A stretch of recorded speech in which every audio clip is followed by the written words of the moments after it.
Hi everyone, I'm Cedric Chapaz, I'm CEO of Hap2U. Hap2U is developing haptic feedback technology to be integrated into any mobile devices with a display.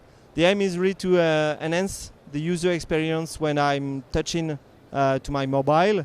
So as an example, when I'm calling someone, I want to have the feedback of the different numbers on the keyboard. So before Hap2U it was not available. So since Hap2U technology, I'm really able to feel any buttons underneath my finger.